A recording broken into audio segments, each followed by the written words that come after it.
కూడా 6 నెలల నుంచి చూస్తూ ఉన్నారు. నెల్లూరు ప్రజలు ఎంత ఇబ్బందులు పడుతూ ఉన్నారో, ఆయన ఏకపక్ష ధోరణి, ఎవరిని పట్టించుకోకుండా ఆయన తీసుకుంటున్నటువంటి నిర్ణయాలు అందరూ కూడా గమనిస్తూ ఉన్నారు, బాధపడుతూ ఉన్నారు. ఇందుక మనం 70,000 మెజార్టీ ఆయనకి ఇచ్చింది అని. సో నేను ఇక్కడ 2 పాయింట్స్ని అక్కడ ఇక్కడ చెప్తా ఉన్నాను. సో ఇక్కడ దీనికి సంబంధించినటువంటి వాస్తవాలు నేను మీ దృష్టికి తీసుకొని వస్తాను. నారాయణ గారికి ఇన్స్టిట్యూషన్స్ ఉన్నాయి. ఆ ఇన్స్టిట్యూషన్స్కి సంబంధించి ఆయన ఏ విధంగా వెళ్ళారో అందరికీ తెలుసు.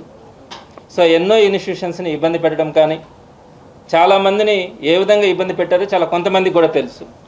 అయితే ఇప్పుడు ఆయన రెడ్ క్రాస్ సంబంధించి ఆయన ఇన్వాల్వ్ కావడం అన్నది, ఏ విధంగా ఎందుకు ఇన్వాల్వ్ అయినాడు అనే విషయాల్ని నేను మీ దృష్టికి తీసుకొని వస్తాను. నారాయణ గారికి నేను పొలిటికల్గా, నేను ఒక పార్టీలో, ఆయన ఒక పార్టీలో ఉన్నారు. సో నా మీద ఆయనకి కొంత కోపం కానీ, లేకపోతే నా ఎదుగుదలని ఆయన సహించలేకపోవడం న్యాచురల్గా ఉండొచ్చు. నేను దానికి సిద్ధపడే వచ్చినాను. పాలిటిక్స్ని చేస్తాను ఒక మంచితనంతో, ప్రజలందరికీ దగ్గరగా ఉండాలా. ఏదైతే మనం మాట చెప్తామో వాటన్నింటినీ కూడా ప్రతిపక్షంలోనైనా కూడా ఒక నిజాయితీగా జగన్మోహన్ రెడ్డి గారి వెంట నడవడానికి నేను సిద్ధంగా ఉన్నాను, తప్పకుండా కూడా నడుస్తాను. సో దాంట్లో ఏదైనా ఆయనకి పొలిటికల్ ఇష్యూస్ ఉంటే, నా మీద ఏదైనా బాధ ఉంటే నేను దానికి బాధపడను. కానీ రెడ్ క్రాస్ లాంటి వాటిల్లో ఆయన ఇన్వాల్వ్ కావడం. సో రెడ్ క్రాస్ గురించి మొత్తం 13 ప్రాజెక్టులు రెడ్ క్రాస్లో ఉన్నాయి. ఒకటి cancer hospital, blood bank, spastic centre, ఇలా మొత్తం 13 ప్రాజెక్ట్స్, మేజర్ ప్రాజెక్ట్స్ని మన నెల్లూరు రెడ్ క్రాస్ రన్ చేస్తూ ఉంది. అయితే ఇక్కడ నేను మీకు కొన్ని వాస్తవాల్ని మీ దృష్టికి తీసుకొని వస్తూ ఉన్నాను. నారాయణ గారికి మెడికల్ కాలేజ్ హాస్పిటల్ ఉంది, మీ అందరికీ తెలుసు. దాంట్లో ఒక నెల రోజుల లోపల ఆయన క్యాన్సర్ హాస్పిటల్ని ఆయన మెడికల్ కాలేజ్ హాస్పిటల్లో ప్రారంభించడానికి సిద్ధపడుతూ ఉన్నాడు. దీనికి సంబంధించి క్యాన్సర్ హాస్పిటల్ అంటే 3 డిపార్ట్మెంట్స్ ఉండాలి. ఒకటి radiation oncology, medical oncology, surgical oncology. ఈ 3 డిపార్ట్మెంట్స్ ఉంటేనే ఏ క్యాన్సర్ పేషెంట్కైనా, ఏ క్యాన్సర్ ఇన్స్టిట్యూషన్కైనా కూడా క్యాన్సర్కి సంబంధించి ఆరోగ్యశ్రీ క్లెయిమ్ అవుతుంది.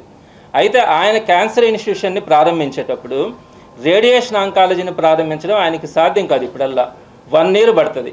బంకర్ కట్టాలా, దానికి సంబంధించి లెనాక్ మెషిన్ తీసుకొని రావాలా, 1 year పాటు దానికి సమయం పట్టేదానికి అవకాశం ఉంది.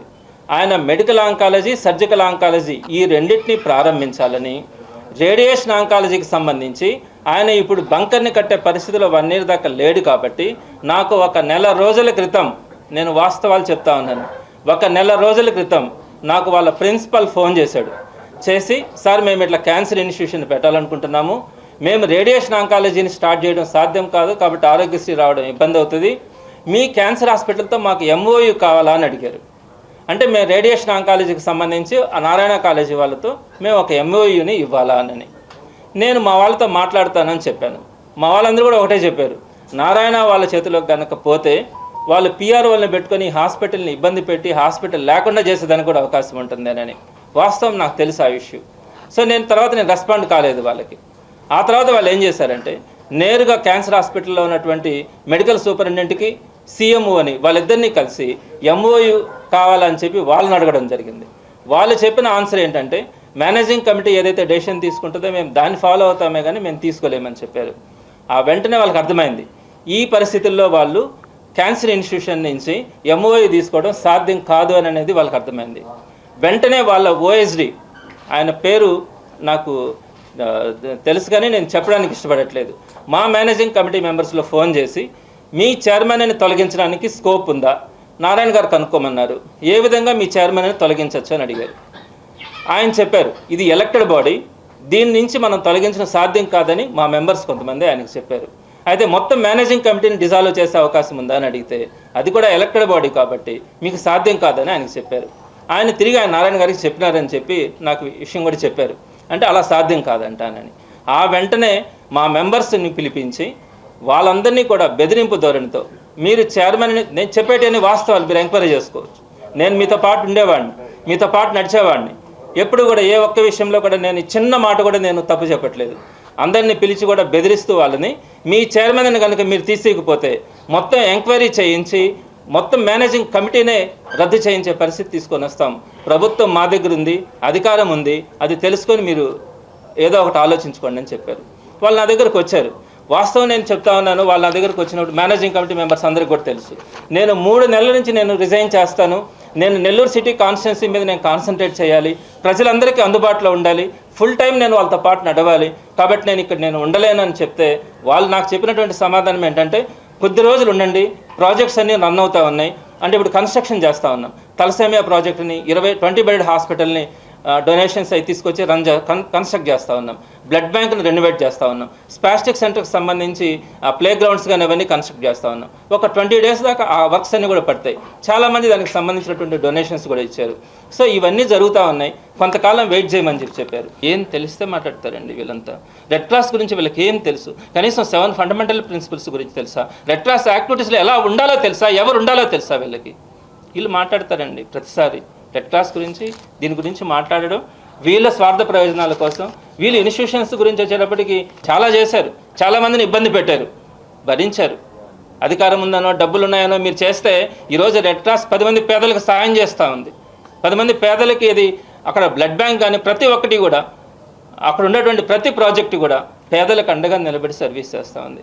దాన్ని ఈ రోజుకి మేము 20 రోజుల్లో మేము చేంజ్ చేసుకుంటామంటే కూడా అర్ధాంతరంగా లేదు, మీరు 1-2 రోజుల్లో మార్చాల్సిందేనని మాట్లాడి ఈ విధంగా చేంజ్ చేస్తే రేపు పొద్దున దాంట్లో సుమారుగా 200 మంది స్టాఫ్ ఉన్నారు.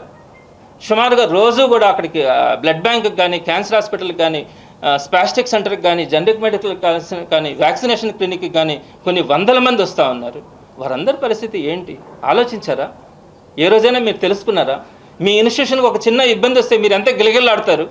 మరి పేదలకు ఉపయోగపడేది ఈరోజు అర్ధాంతరంగా దాని మీద మీరు యాక్షన్స్ తీసుకొని మీరు గందరగోళం చేయాలనుకుంటే ఇది న్యాయమా? నెల్లూరు ప్రజలు మీరు చెప్పండి.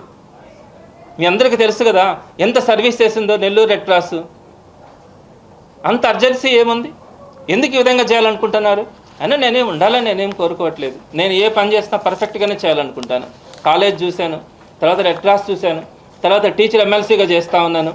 ఆ తర్వాత ఇప్పుడు నాకు ఒక బాధ్యతని 5 సంవత్సరాలు ప్రతిపక్షంలో ఉండాలన్నా కూడా నిజాయితీగా జగన్మోహన్ రెడ్డి గారు ఏ నిర్ణయం తీసుకున్నా జగన్మోహన్ రెడ్డి గారు అడుగులో అడుగేస్తూ ప్రతిదాన్ని కూడా వైఎస్ఆర్సీపీ నాయకులకు కానీ కార్యకర్తలకు కానీ అండగా ఉంటూ వారికి అన్నదమ్ముడిలాగా నేను ఉండాలనుకుంటున్నాను. వారి కష్టాల్లో కష్టంగా నేను నడుస్తాను. నేనేం తప్పు చేశాను? ఎవరికైనా పొలిటికల్ ఇష్యూస్ ఉంటాయి, పొలిటికల్ ఒపీనియన్స్ ఉంటాయి, వాళ్ళ బయట చేసుకోవచ్చు. కానీ రెడ్ క్రాస్కి వచ్చేటప్పటికి ఒక ప్యూరిటీతో పనిచేస్తాం. ఈ రోజుకి కూడా మేము 15 మంది కలిసే ఉంటాం. ఇప్పుడు కూడా ఒక మీటింగ్ పెట్టుకున్నాం, డిస్కస్ చేసుకున్నాం. కాబట్టి ఇది మంచి సంప్రదాయం కాదని తెలియచేస్తా ఉన్నాను. వాస్తవాలు తెలుసుకోవాలి. మీకు అధికారం ఉందని, అధికారం చేతిలో ఉందని ఇష్ట ప్రకారం చేస్తారా? వైఎస్ఆర్సీపీ గవర్నమెంట్లో కూడా టీడీపీ చైర్మన్స్ చాలా దగ్గర ఉన్నారు, చాలా జిల్లాల్లో ఉన్నారు. నేను పేర్లు ఇప్పుడు చెప్పడానికి ఇష్టపడను. కానీ ఎవరిని కూడా ఏమీ డిస్టర్బ్ చేయలేదు, ఏం మాట్లాడలేదు.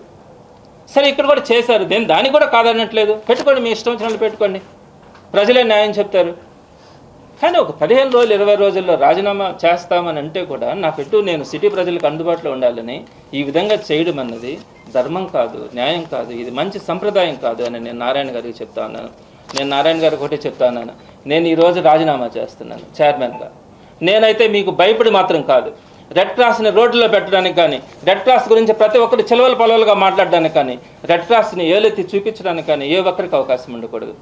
సో నేను స్వచ్ఛందంగా నేను చైర్మన్గా నేను రాజీనామా చేసినా కూడా ఆ ప్రాజెక్ట్స్ ఏదైతే ఉన్నాయో తలసేమియా చిన్నారులకు సంబంధించి మీ అందరికీ తెలుసండి, ఎన్ని బోన్ మ్యారో ట్రాన్స్ప్లాంటేషన్స్ చేసి ఎంతమందికి మనం పునర్జన్మను కలిగించాం. ఈరోజు వాళ్ళందరి కోసం 20 బెడ్డెడ్ క్లినిక్ కడతా ఉన్నాం, ఒక బ్యూటిఫుల్గా కడతా ఉన్నాం. బ్లడ్ బ్యాంక్ని అద్భుతంగా రెనోవేట్ చేయబోతా ఉన్నాం. స్పాస్టిక్ సెంటర్కి ఒక మంచి ప్లే గ్రౌండ్ని రెనోవేట్ చేస్తూ ఉన్నాం. 20 daysలో వాటన్నిటిని పూర్తి చేయాలి. దాన్ని చైర్మన్గా నేను రాజీనామా చేస్తున్నట్టుగా దీన్ని మేనేజింగ్ కమిటీకి ఈరోజే సబ్మిట్ చేయడం జరుగుతుంది.